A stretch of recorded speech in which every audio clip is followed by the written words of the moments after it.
Factor 4, create clarity. Creating clarity is the process of mapping out successful career paths and communicating these expectations to students, trainees, staff, and faculty.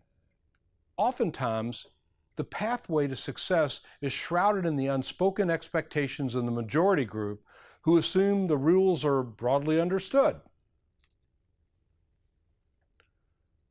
I want to grow at UAB, but it's unclear what I need to do to advance. When I ask, no one seems to have any answers. Let me give you a good example.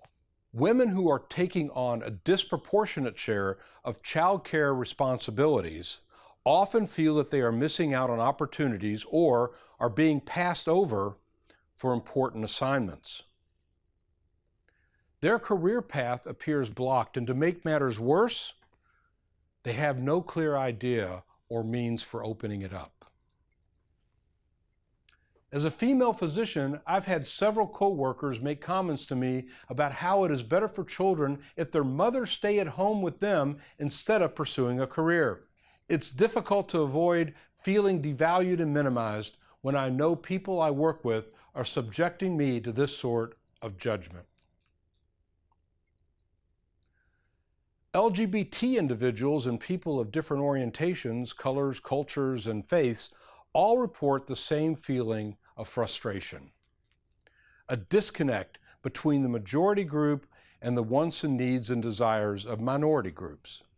Since the majority group has been the majority for so long, this group has determined what's valuable or important or interesting or necessary. This results from the assumed universality of the majority experience, which in many cases leads the majority group to assume that they understand the reasons for the lack of advancement within these minority groups. This in turn results in oversimplification of the issues involved and their solutions.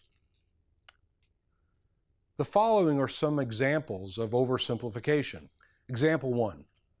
I am fully in favor of diversity, but we have to focus on hiring the best. Whose definition of the best?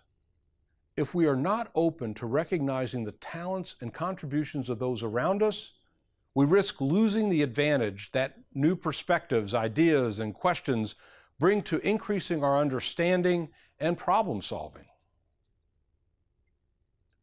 Example 2. I was asked, how can someone with a disability possibly keep up with this job? Everything else about me, my education, my credentials, my experience, was ignored. We assume that we know the capabilities and limitations of those with disabilities, when in reality, only they know the feats which they are capable of. Example 3.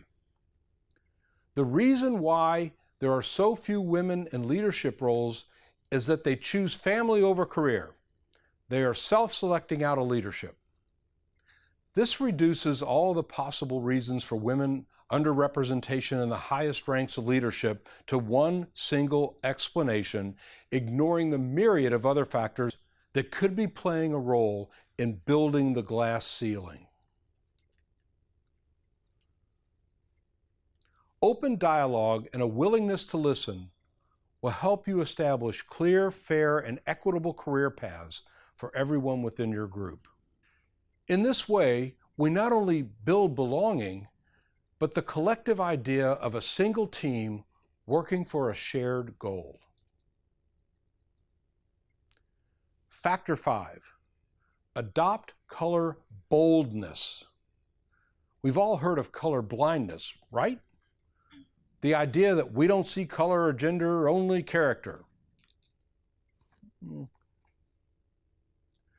Colorblindness is the decision not to see race or ethnicity. Not only does this ignore a crucial component of individual identity, it's impossible to do in reality.